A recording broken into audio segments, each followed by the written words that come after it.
So opening the rally today is going to be Hugh Caffrey from Greater Manchester, keep running NHS Public. So let's give a welcome. Can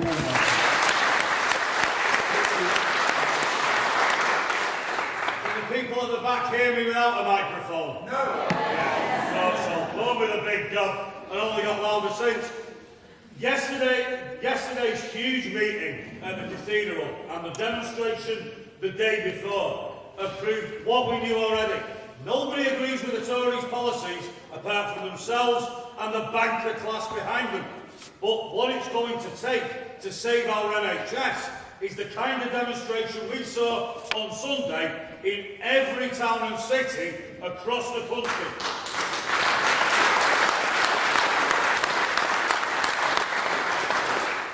Because what we face is the systematic and deliberate obliteration of healthcare. The Tories are building, and drastically so, on the achievements, if you want to call them that, of previous governments, regardless of party. Every marketisation measure that's been introduced by the front door or the back door is now being drastically accelerated, but at the same time layered over with a level of spin and lies that would have done the Prince of Darkness, Peter Mandelson, very proud indeed. Now, this, of course, is not without resistance, and I want to come on to that in a moment. But while we were marching on Sunday, The Guardian, and no doubt other news outlets as well, was reporting that the Tories were hiding an even bigger funding gap in the NHS than what had already been reported. And I'm sure that's something that other speakers will comment on.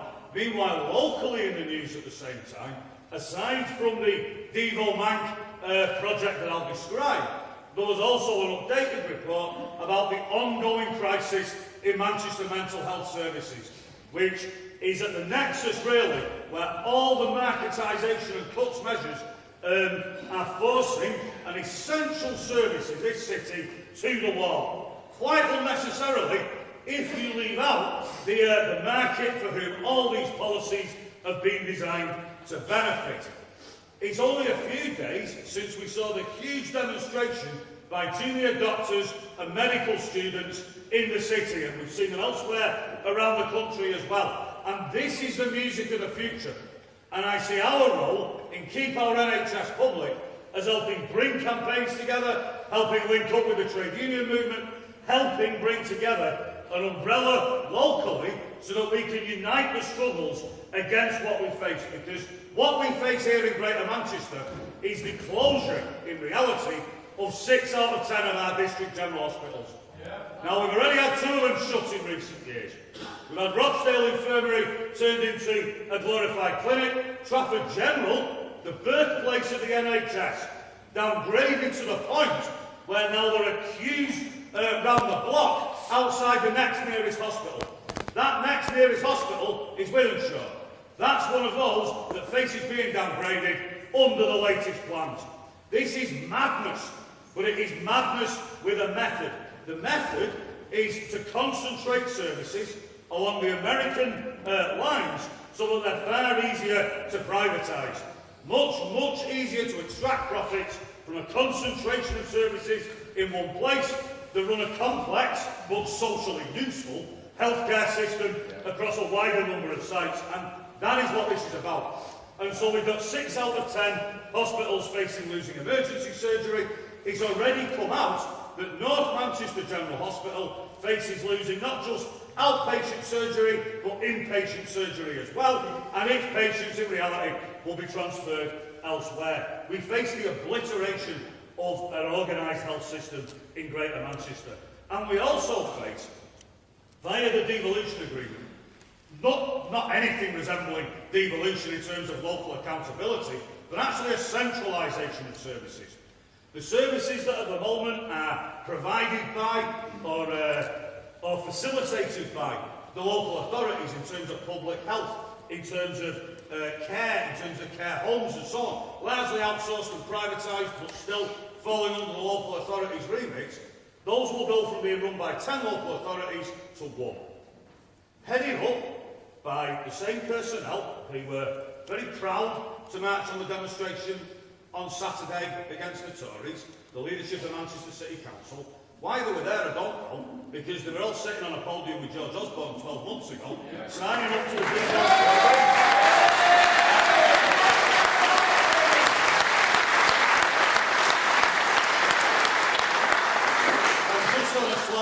a note, when a youngster that I know looked at that picture, they asked me which one was which out of the local Labour politicians and the Tory government politicians, because you couldn't tell the difference. Neither could you tell the difference in what they were saying in terms of their speeches. We're handing over this amount of money already, which has been cut to an inadequate level, so that a Greater Manchester mayor, who we haven't had a chance to vote on, by a very opaque organisational structure, a very complex and shadowy one in a lot of ways, will then distribute this money. But what it will mean is the ending of local authority control at a borough or a city level and a concentration of power upwards. This will mean more closures. And when I said it's the very same people, when I was starting to criticise the council, it's the very same people who, when handed the budget for providing public health services in Manchester, they just slashed it. The transfer of responsibility of some services to Manchester City Council, they reacted to by cutting that in the same way as they cut everything else. Now, we always say the money's there, and I can't leave my remarks on the council without saying the council has shares in Manchester Airport. Every year, it gets dividends worth tens of millions of pounds. The point we make that the government has got billions at its disposal if only it collects the unpaid taxes, abolishes the internal market and so on. All these things are true. It's true at a local level as well. It's a policy choice by the politicians, here overwhelmingly Labour, nationally the Tories, to continue marketising our NHS to death. Now, what it will mean in terms of the closure of hospital services is the obvious. It takes longer to get somewhere else. But it also means breaking up nationally agreed terms and conditions, the breaking of national pay bargaining. If there's any teachers here, or those that have followed what New Labour and now the Tories have done with academies and free schools, you will know that one of the things that was about was trying to break the power, I can see a few people nodding, break the power of the teachers' unions to hold together national terms and conditions and nationally negotiated pay, salaries and so on and so forth. What they're doing with devolvement is that in the NHS. Now, it's not the first time that this idea's come up. It's only a couple of years now since there was a cartel of NHS trusts in the southwest of England that wanted to break away from the National Agenda for Change agreement and institute local pay, which in anywhere that where the average wages are lower than London means pay cuts. That's true in the southwest and it's true here as well. Now, that was politically impossible at the time. Ultimately, they backed down. There was a political storm, the unions objected, and they retreated temporarily. Devolved Cornwall is not something that I've had a chance to look at in any level of detail, but I bet it's back on the agenda there, and it's back on the agenda here as well. The scrapping of unsocial hours payments. If they can't get it through nationally, they'll try and get it through locally. What's being applied to the junior doctors in terms of basically no limit on the hours that you'll be forced to work, other than working yourself into a breakdown, that is coming as well. And finally, as always when the employers are trying to pull one over on us, it's about de-skilling the job as well.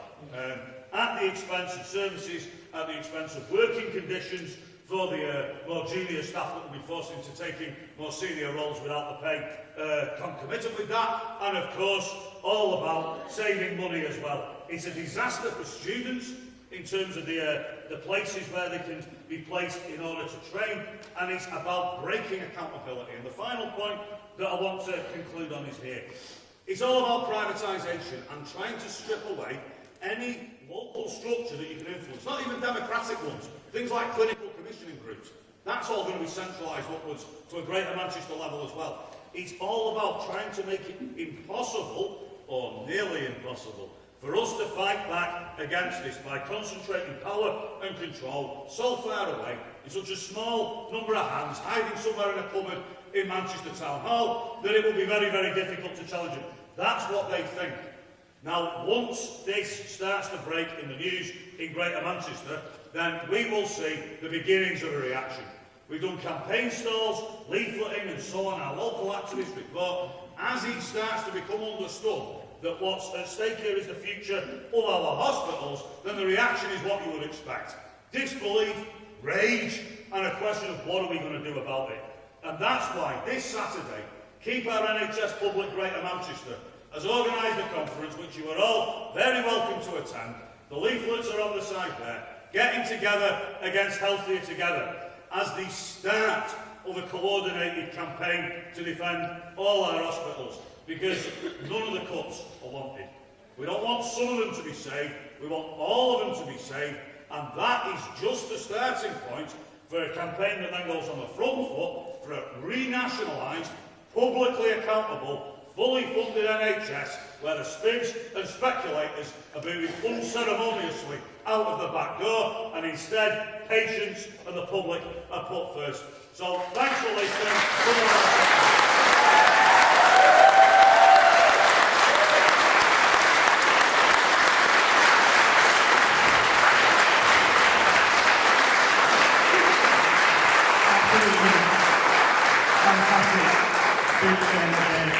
From Hugh, and I think it really underlines the importance of what's happening in Manchester and the implications for that on a national level as well. And as I said in my introduction, that the NHS was born in Manchester. Don't let it die in Manchester as well. And I think that's one of the biggest dangers of devolvement. A comrade also told me that apparently the Mayor of Manchester was at a meeting, a Tory Party conference fringe meeting with KPMG. So if people want to know the direction of travel, I think that's a good indicator of where things are headed. So congratulations again to Manchester, Great Manchester KMP, and we support your struggle again. Our next speaker is Neil Smith, who I've introduced as the political officer for the North West region of GMB. The trade unions have been a fantastic source of support for NHS campaigning, and are actually vital to what we do, representing workers, workers in hospitals up and down the country. So I'll introduce Neil, who's going to say a little bit about it.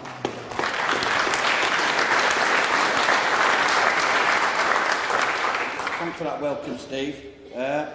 I'd just like to say a great well done to the People's Assembly for what they've been doing all week, and it's carrying on. And I think it's what we can carry forward going. It's been brilliant. The NHS is a unique resource. It is our greatest achievement of a Labour government, or indeed any government, in the history of these Isles. And it was achieved in the face of enormous opposition and created in 1946 out of the ruins of a war-ravaged country.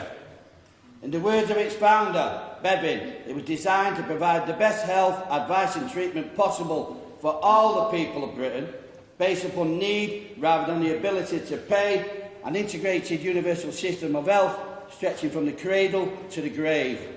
Free to all at the point of use and funded through general taxation. It is what made this country truly civilised, and it put the great into Great Britain then.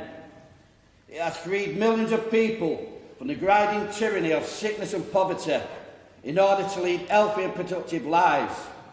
It demonstrates that our society considers all of its people, regardless of age, wealth or strength, to be equally entitled to our care and compassion. It is the most cost-effective and equitable health service in the world, but today it stands upon the eve of destruction.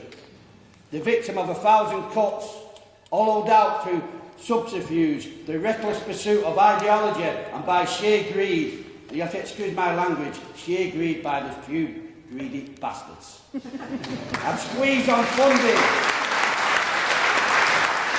With the planned freeze in hospital budgets until at least 2021. It has been masked to some extent by redundancies, the increased use of agency staff and the cut in pay in real terms for the 1 million NHS staff. But it is already being made manifest through swinging cuts to hospitals, the ambulance service and vital A&E departments, of which Hugh has just touched on with Trafford, and it's a disgrace what's happening there. And in this we can see the standard technique of privatisation.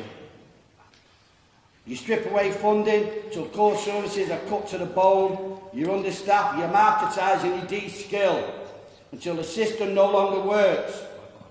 And then you wait until the public, quite rightly, complain. And then they use these legitimate protests to justify handing over public assets, our Commonwealth, the NHS, to private commercial interests and speculators. And to add insult to injury, the internal market and the private health companies do not even function more effectively and economically than the NHS. You can witness the tottering finances of PFI hospitals, of which Labour should shoulder some responsibility. It was then we brought it in, and it's shot through with debt, and the parasitic operation of the private health consortia who skim profits from commercial procedures but throw back patients requiring more complex or costly procedures upon the NHS. But let us be clear in all of this, ill health is not a lifestyle choice. And the health of our people is not a commodity to be bought and sold. The difference between life and death should not turn upon the fitness of an individual's wallet or preparedness to sink into debt. This is our NHS and it's not for sale. Profit making has no place in the healthcare system, and we should campaign tirelessly to ensure that the NHS is taken away from the profiteers and that people are once more put before profit. And as one former Labour leader memorably said, in the face of another heartless right-wing Conservative government, don't be young, don't fall ill, and don't grow old. But we don't have to accept this cruel fate. The erosion and the loss and of our children's rights, nothing was ever gained or won without a fight. And the GMB, along with other unions, is a fighting union. Our vision of equality, fairness and social solidarity is a world away from the sordid immorality of the market, where everyone knows the price of everything and the true value of nothing. Yeah.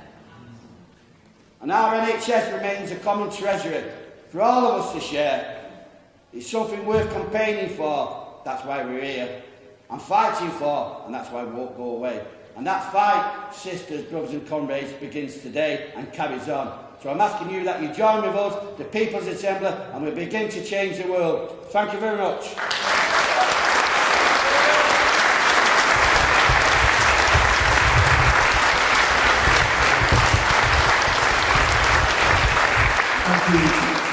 Thank you very much, Neil.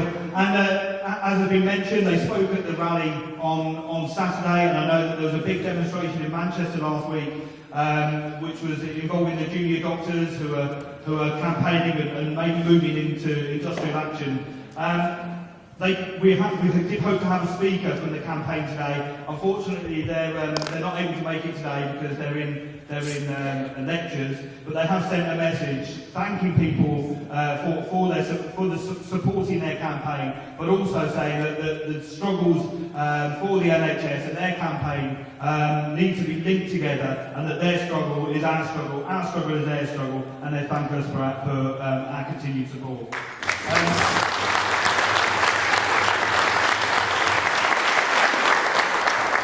I'm going to hand over now to our next speaker, Dr. Kailash, who's a well-known NHS campaigner.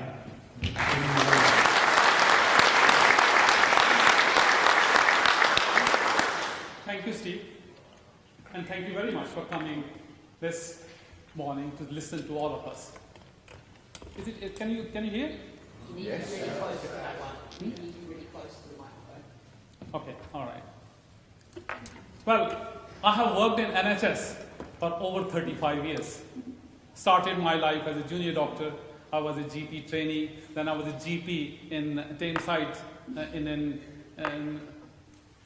then I went to other side as well. I became the chair of the Primary Care Trust in Tameside and Gossip.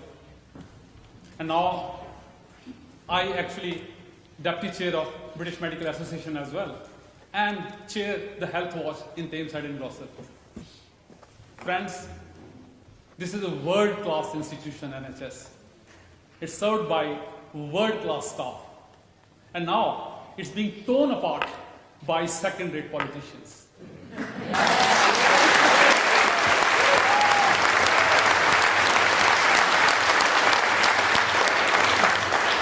My friends, this son of Thatcher, David Cameron, is trying to do what perhaps most of the Tory administration or government were failed to do. When in 1948, NHS was formed, Churchill did his best to literally kill it at the beginning. And then we know Margaret Thatcher bringing in internal market. She trying sort of change the whole concept of NHS to going into some sort of insurance system. But she also couldn't do much. There were still cooler heads around, even in Tory party. If you remember Willie Whitelaw was one of those. Geoffrey Lawson, a chancellor. They were literally one of those who persuaded Margaret Thatcher, don't touch NHS. And now this lot of Jeremy Hunt and David Cameron on the ground set up by Andrew Lansley and Oliver Ledwin. Those people are now trying to literally totally dismantle our NHS. And NHS is in a very, very poor state. Why? Essentially, in my view, it's because of the corporate greed and political dishonesty. And political dishonesty doesn't just settle with the Tory party. It's been going on for almost 2 or 3 decades. And we have to look into it, what they have done to NHS. Well, friends, if I tell you what exactly is going on, already 8,000 hospital beds have been closed, 8,000 specialist nurses have been axed, 250,000 NHS staff, which I'm proud of, is now working on 0-hour contracts.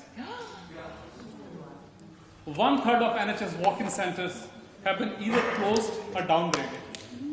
62 maternity or A&E wards have been closed.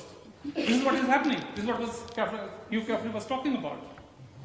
Our A&E waiting times are one of the worst.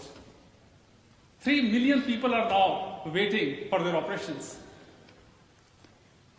When this whole so-called austerity in NHS is going on, who is flourishing? Private sector. Would you believe it? In last 2-3 years, 16 billion pounds of NHS money being fed to the private sector. And if private sector was delivering good health, I think I wouldn't have any quarrel with them. But we all know what private sector does. For them, the only motive is profit, profit, profit. When things go wrong in private sector, what happens? They send it back to the NHS.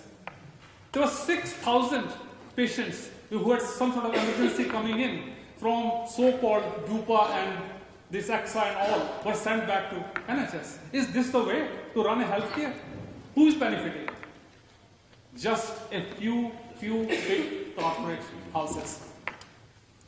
Well, friends, further bad news is there are 66 hospitals up and down the country facing closure or some kind of downgrading.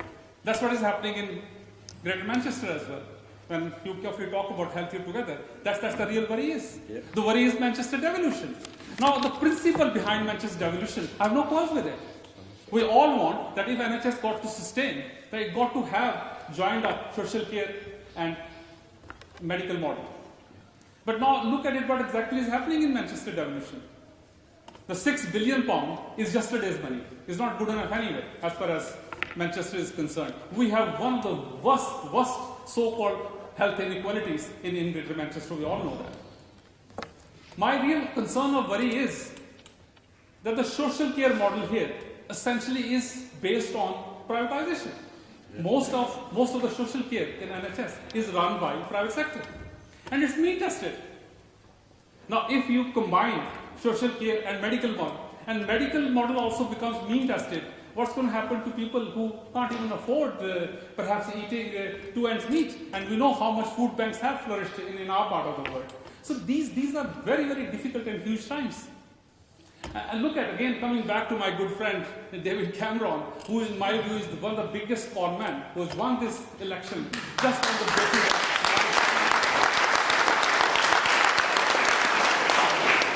He try and tell us emotionally that he literally cares for NHS because his son was cared for by NHS. And then the whole administration is doing something totally different. His special advisor, Nick Seddon, he used to work for Circle, and he is the one who is saying that CCG and insurance companies got to come together. Jeremy Hunt, he is on record to say that the privatization of NHS is the most important thing he could ever do. In 2005, I think he wrote a book, Direct Democracy, with Ledwin, and in which he very clearly says that NHS got to be dismantled. And people did say that if you have a Tory government for 5 years, there will be no NHS left. And that's what is looking like. NHS essentially, whatever services are there, is they are using NHS logo to again promote that NHS is not gone. But truth is, NHS is slipping away all the time. Austerity is literally affecting NHS, and the private sector is flourishing. 16 billion of NHS money has been taken up by private sector. Well, my friends, British public didn't give this consent to this administration, or any administration for that reason, to sell my NHS, my beloved NHS. And we will resist the last minute anything being done to my NHS, our NHS. Friends, I'll finish by saying this, that healthcare, in my view, is a fundamental human right. It's not a matter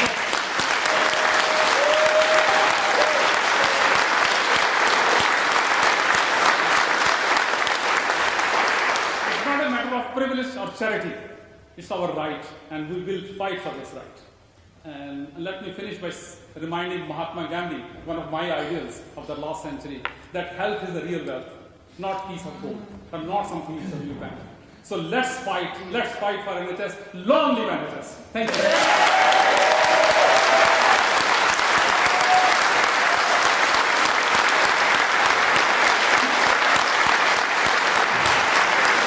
Thank you, Kailash.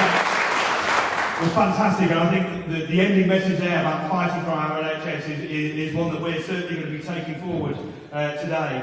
Now, somebody, just before I introduce the next speaker, somebody might have seen me rudely fiddling with my phone during the speech, but I've been getting some messages that have been coming through. One message I've had from a friend of mine who's a medical secretary in Addenbrooke's Hospital in Cambridge, which I mentioned in the opening has been taken into special measures.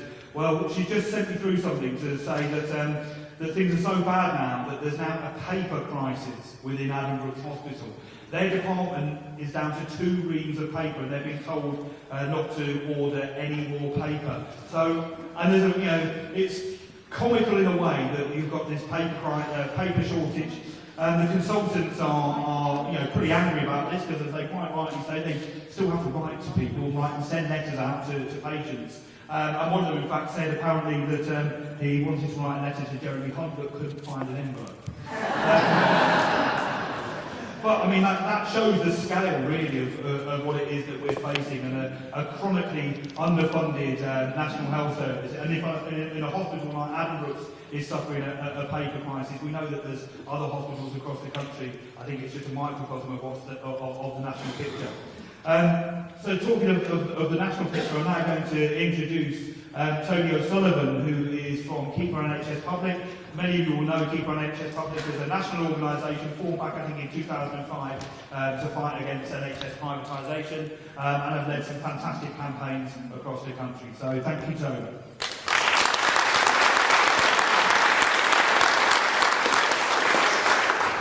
Thanks very much, Steve, and thanks to everybody for coming to this great meeting. Keep Our NHS Public is indeed 10 years old now, and it's got over 50 affiliated groups up and down the country. And you've heard from Hugh the fantastic work that is going on in Greater Manchester, but there's really strong groups in Leeds and Derby and Liverpool and up and down the land, day by day, week by week, doing fantastic work to educate the public about the conflict that's being played on them at the moment. I'm a paediatrician in Lewisham, and I was actually in charge of children's services in Lewisham Trust through our battles with Jeremy Hunt. Do you know about Jeremy Hunt's statement yesterday about the poor needing, the low pay needing to get used to doing long hours and embracing poverty, and then they'll work harder? He's disgusting. Anyway, as a result of being on the front line in the NHS, I was then on the Save Lewisham Hospital campaign committee right from the word go. I was in fact born in Manchester, and my dad was Irish and served in English hospitals in Manchester and Liverpool, but then 6 years in the Second World War as an army doctor. Now he, after that, was part of the optimism of the new NHS, and served in the Openshore and Drawson district for the working class people there as an NHS GP for 25 years. Just as he was retiring, I was qualifying in Liverpool. As a paediatrician, I work with children with disability in Lewisham over the last 23 years, and we've built up some really excellent services there for vulnerable children and families. Before Simon Stevens even dreamed of his integrated care organisations, we were building true integrated working between therapists and nurses, doctors, nursery staff, teachers, social workers. That's what integrated care means. Working between hospital and community, between mental health and GPs and primary care. It's taken years to build up meaningful community-based care. What I should say there is that community-based care needs a damn good hospital at the centre of it. Community-based care can't take place running risks without acute hospital care, and Lewisham Hospital is right at the centre. So along comes Jeremy Hunt, this rich boy who now wants to denigrate the poverty of the oppressed. 2012 he came to try to close Lewisham Hospital down, and it's a clinically excellent hospital. They were using this Trust Special Administrator regime for the first time. Well, as you know, there's an amazing community campaign against this, and the Save Lewisham Hospital campaign and Lewisham Council eventually defeated Hunt, not once but twice in the High Court. And the campaign carries on now because we know our job isn't done, and they're coming for us again with the new sneaky commissioning strategy reviews that we're all subject to in London, all over, in Manchester and everywhere else. The fight isn't over. Others haven't been as fortunate as we were in Lewisham. Every time we engage with the government, especially when we win, they learn new tricks. They changed the law after we won in court. The second use of the TSA regime successfully damaged and diminished the Stafford Hospital, despite a fantastic campaign. 50,000 people, practically the population of Stafford, went out on the streets. And there was a second demonstration just on children's services of 25,000 people, but they ignored it. And now Hunt and the NHS England, Monitor, Trust Development Authority, who are getting together to attack us, have a new name to disguise their attacks, the so-called success regimes. Have you heard that one? They have fine-tuned their methods and messaging all over the country in strategic commissioning reviews. And one of the consequences, only in July, Ealing Maternity closed down. And it was a tragic sight to see maternity staff standing outside their hospital with the campaigners on their final farewell. But their campaign, Save Our Hospitals Ealing, Save Our Hospitals Ealing, they also remain on active alert, because that was a battle lost, but the war goes on. With the defeat of the last general election, there are so many points of attack on our NHS, and we've heard many of them, so we'll skip the details because you'll hear more later on as well. But the top issue is massive underfunding of the NHS. It's being starved of funds, and it is being squeezed until it'll die if you don't protest. It's hit by massive pressures, by cuts and closures. The Tory conference was not going to be told about the £2 billion deficit that the NHS is running now, not because it can't pay its way, but because that's the wrong way to pay for a service. The crisis hitting the NHS now is even before the winter crisis. We've heard the truth about the underfunding, but people will definitely die because of it. Now, in 2013, in legal terms, Lansley, Cameron and then Hunt have ended their direct responsibility for the NHS. So it's no longer national, and it's not about the health, and it's not about the service to the people, but it's about markets and a shrinking public sector.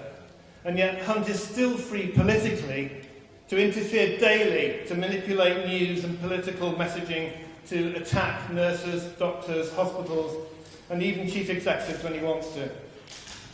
These are the reasons that bring me to support Keep Our NHS Public as a campaigning body. And I think this rally has a really fantastic title, Unite to Fight for Our NHS. Later, we'll take that fight to the Tory conference. But in the meantime, I do think we need to learn a thing or two from the Tories, because they have their own internal differences, but the Tories unite in a class hatred of public services that they basically regard as waste of money. They know how to focus and they know when to unite. We must be strong and we must unite to fight for our NHS. Now, Keep Our NHS Public recently approached health unions and leading NHS campaigns to launch jointly a new call to action, Health Campaigns Together. Keith down here has got leaflets to give out, and they did so on Sunday at the March. There's been a really strong positive reaction from the unions and the campaign organisations that came forward, and this is a great step forward. We must win back the NHS, and it's not impossible. The great work done by Alison Pollock and Peter Roderick and others produced the NHS Reinstatement Bill. Now, that's a real roadmap to recovery for our NHS. And it was retabled in the new Parliament by Green MP Caroline Lucas. I'm sure Natalie will refer to that. And it's supported by 77 MPs from 5 different parties. 2 of the signatories are Jeremy Corbyn and John McDonnell. So this is a real opportunity, and we mustn't waste it. Let us take up this fight with all our might. This has to be one major immediate focus.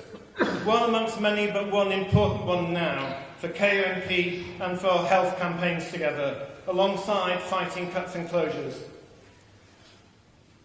Can we succeed? I think we're in for a very, very hard few years, we know that. But there is a precedent. We all need to know that victories are possible.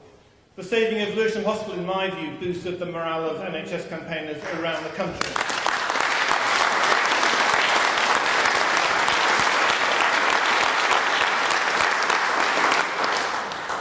There were those who said that we hadn't really won, but we showed that a community rising up can actually win a victory. It's not the final victory, but it is an important victory. So too in Stafford, the campaign against cancer for profit was a fantastic campaign, is a fantastic campaign, and has made steps forward. Not the ultimate victory, but really important gains. And the East London Save Our Surgeries campaign, they actually got the government to back down. And that was in the face of an onslaught against primary care. But I just wanted to mention one other important area that outside of this country that gives me a little bit of hope. New Zealand. They privatised their health service in 1993, and they actually went further and faster than even we are in today. In England, they're doing it more by stealth. They're cleverer about it, but they privatised their NHS overnight in 1993. As a result, perverse financial incentives bit, dominated over clinical care, just like we've seen in Stafford Hospital, and the costs escalated, and it was a failure. 6 years later, a new government was faced with protests about this, looked the evidence in the eye, and they made a political decision. They renationalised their health service. And huge benefits.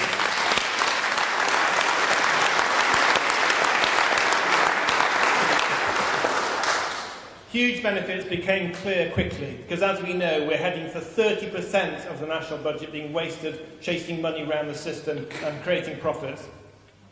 So in 2010, there was a total disaster with the Christchurch earthquake in New Zealand. And the response of their NHS was crucial, and the reinstated NHS there was wonderful, and the public counted their blessings that they had seen off the privatised and fragmented health service of the market. And if New Zealand can do it, then so can we. It's a mountain to climb, but that mountain has been climbed before. So don't let barriers daunt us. There are many. There's TTIP, there's Devo Mank, there's austerity, there's vanguards, there's the attack on individual sectors of the work of the staff, like junior doctors and overseas immigrant nurses who are going to be sent back if we're not careful. But the power that can unite us is that we are politically and we are morally in the right.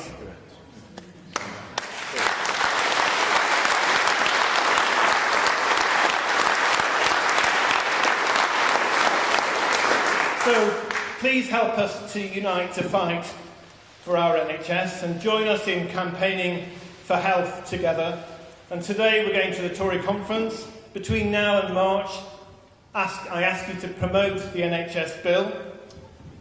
Until we defeat this right-wing ideological Tory government, there's going to be a daily battle against NHS and social care cuts, hospital service closures, PFI debts and privatisation. But together, I think we can do it. Thank you.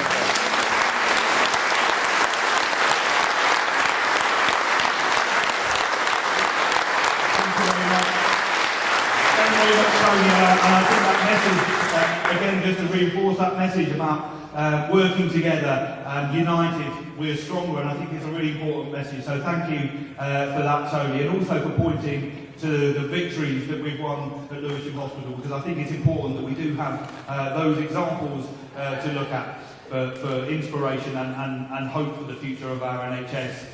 I'm going to introduce our next speaker, Karen Reissmann, who is from Unison's National Executive in a personal capacity, I understate again. Karen has been a tireless campaigner for the NHS over the years. I remember coming up here a few years ago as part of a Defend Karen Reissmann campaign when she ran into some difficulty after speaking out against local NHS cuts. So I'll introduce Karen and we'll give her a warm.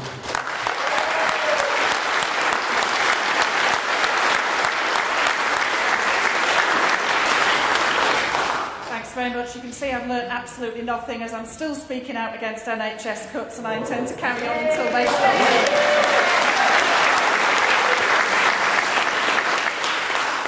I really wanted to start with the Tories because I do think that the NHS is under a threat on a scale of which we've not seen before. I think they're using the economic crisis that was caused by the bankers, that was caused by gambling amongst the super rich, that then when it all went wrong and they ended up in massive debt, they demanded a huge bailout, and the country went into debt and went into economic crisis. And the Tories and big business have used that economic crisis to get rid of the things that they never wanted in the first place, to blame and scapegoat public sector, poor people, benefits, anybody, and to get rid of the welfare state that we, people my age, had just took for granted, is now under threat. Not just the health service, but the whole lot of what was created in the 1945 government. And they've done that in three ways. They've partly done it by just starving us of money. So the health service in the last government took £20 billion worth of cuts by the end of it per year, and they want to put another £15 billion worth of cuts per year onto it over the course of this government, by which time a national health service financially unsustainable with that level of cuts. But the second way that they want to do it, and I do think, to be honest, Blair and the Labour government opened the door to some of these policies, but there is no doubt.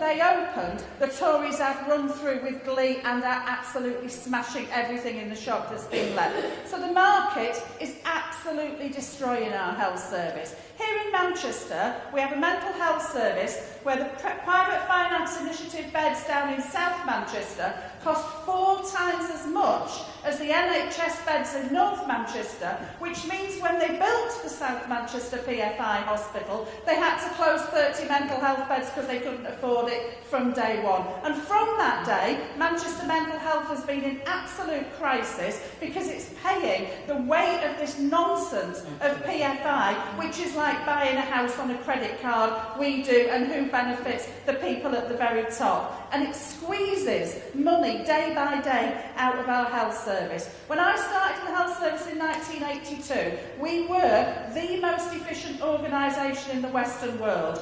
Only 4% of our costs were admin costs. Now it's 17-18% and heading towards the 25-33% that they have across the United States. And they haven't got a good health service. They pay 4 times as much as we pay. It's not cheap, their health service. It's 4 times as much per person as our health service, and yet the health of Americans is worse, much, much worse. Not just the people at the bottom, but actually the people at the top who get lots of unnecessary tests and operations because you make money than they would do because it's a profit-making system, not one that's geared at making you well. And that is bleeding our health service dry. Alison Pollock reckons that £23 billion would be released if we just ended the market. If every private contract, when it came to an end, ended and the PFI hospitals were renationalised, that would, without putting a penny more into the health service, would release £23 billion a year for health care. That would solve a huge number of the problems that we have at the moment. But it's not a choice that this government is prepared to make at the moment.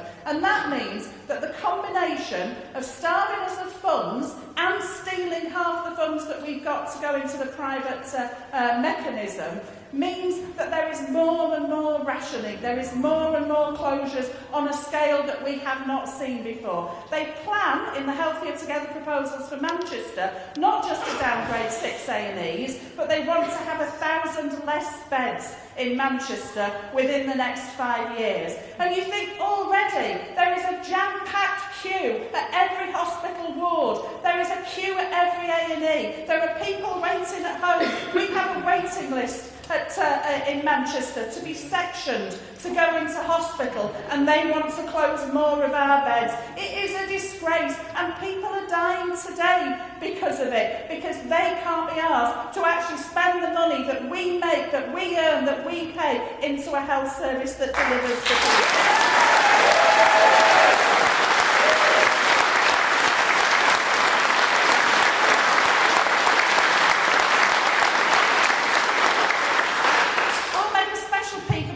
As I have worked in mental health all my working life, mental health is 28% of disease need in Britain, and we receive 13% of NHS funding. And that is why consistently people with mental health have not had the care that they need, have not had the treatment options that they need, have had often barbaric treatments because we haven't had the money and the time to do decent treatments, which actually then end up costing more because more people end in hospital. There's a private hospital in Bury, the Alpha Hospital, which is full of secure wards. It has 17 wards funded by the NHS, every single patient. The Priory, 80% of the Priory's work, a private healthcare organisation, is funded by the health service, because as we close wards, they fill up in the private sector because people have to be treated somewhere. It is a nonsense what they are doing, and it has to stop. And whilst they're doing this, they want to blame anybody apart from their own policies. They blame patients. We're overweight, we drink too much,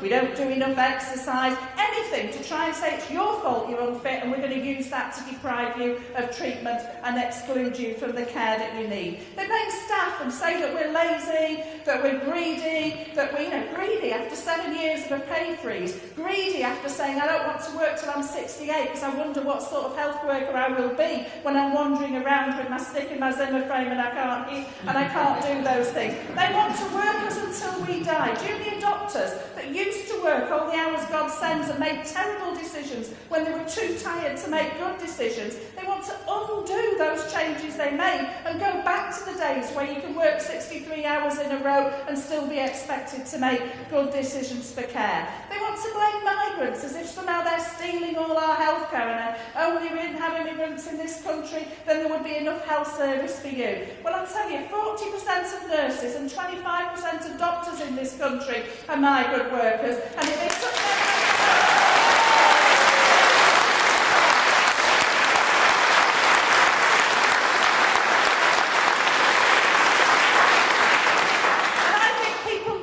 can't go on as we have done. I think that's why Jeremy Corbyn got elected. We cannot go on sort of just letting this happen to us. That's why Jeremy Corbyn got elected. And I think that it does mean that there is a mood in this country now where there is a serious opposition to what's going on with the Tories. There is an opposition to austerity. There is an opposition to the market. There's an opposition to cuts and closures. And I think we have to utilise that mood that exists. One of the problems we've got is the Tories are bringing in a trade union bill that's going to stop public sector workers being able to go on strike in order to defend our health service. Thatcher made it illegal. If I want to go out on strike, I can only go out over pay and terms and conditions. If I want to defend my patients, that's the political strike and is illegal. What Cameron wants to do is make every strike illegal. And I think we have to stand behind the junior doctors who are saying for every day that we don't go on strike, there's another ward that closes, another hospital that's downgraded, there's another service that's privatised and another set of patients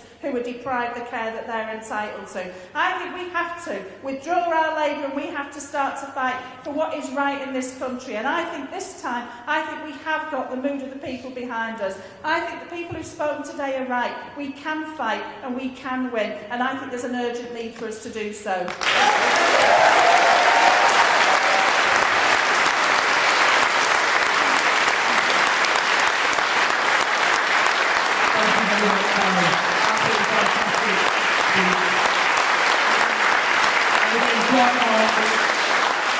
When we fight, we can win. And I'd just like to say, keep on speaking out.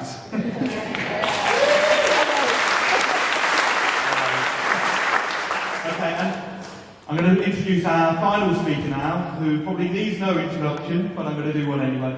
Our next speaker is Natalie Bennett, the leader of the Green Party of England and Wales. And Natalie is somebody that has been a supporter of NHS campaigning. She joined us on, I think she's going to mention about that, that she joined us on the People's March for the NHS last summer, and she joined us for the Bedford to Luton leg. So I'll introduce Natalie Bennett.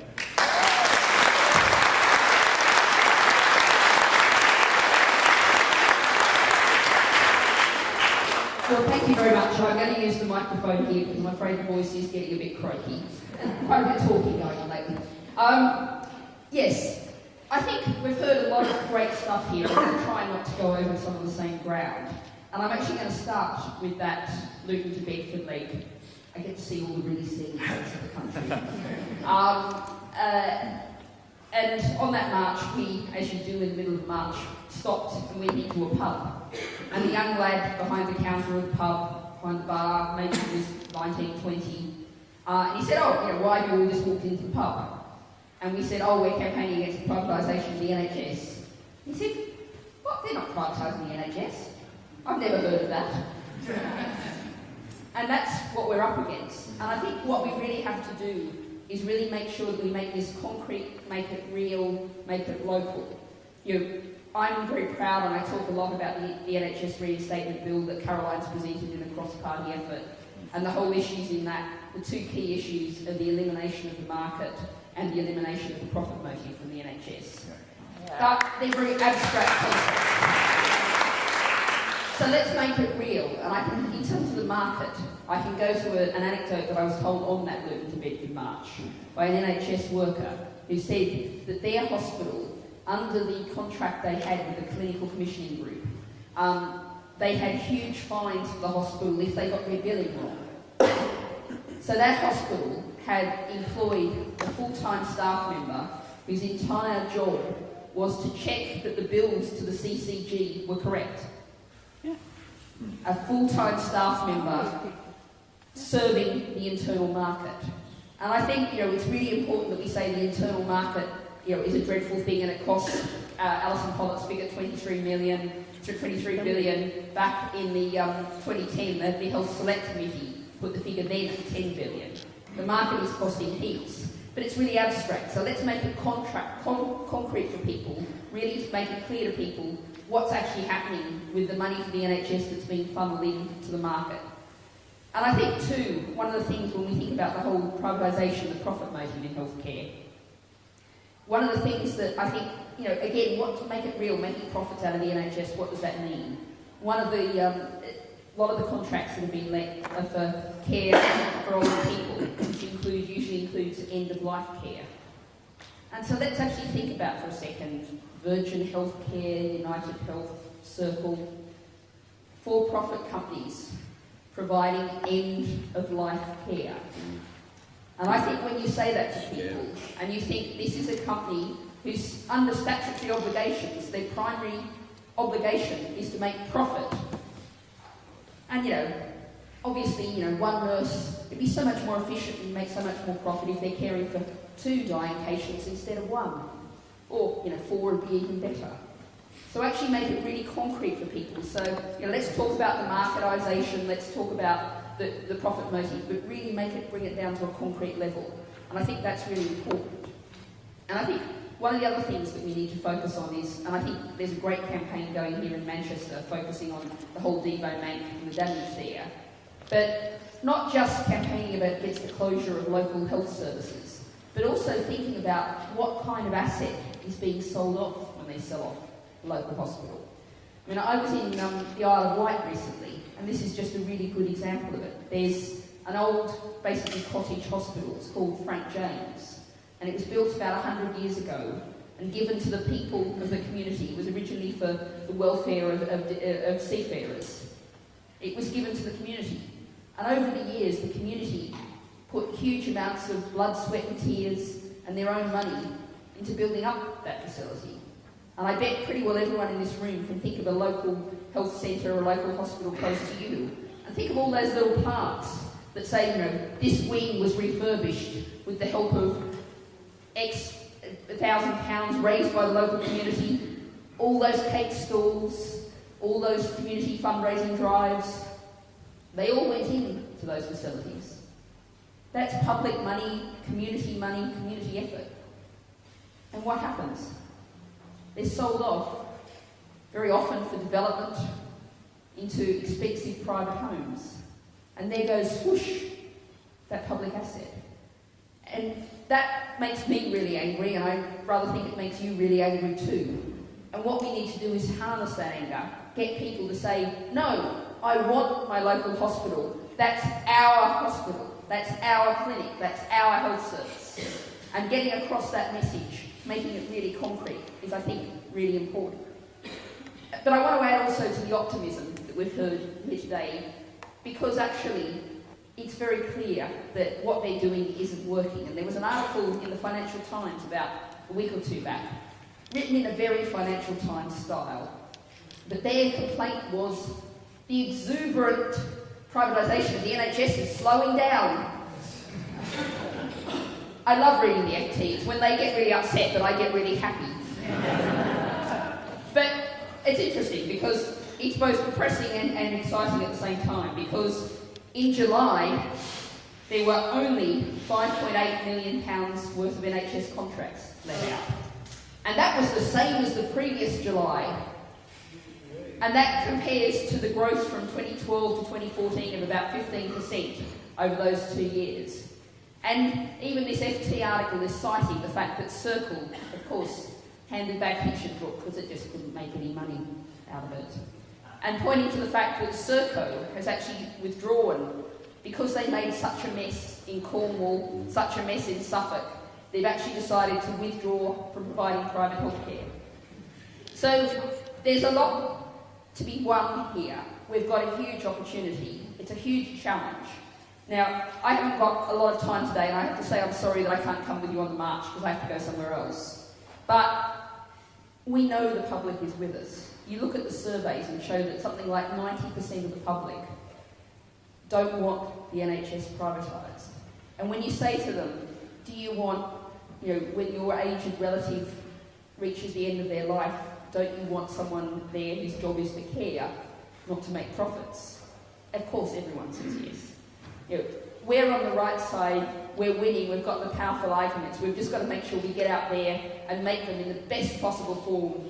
Get people, grab them in the gut, make sure they understand the argument that this is their health service they have to protect. And as I said last night, we want to restore the people's NHS, and we're going to do it.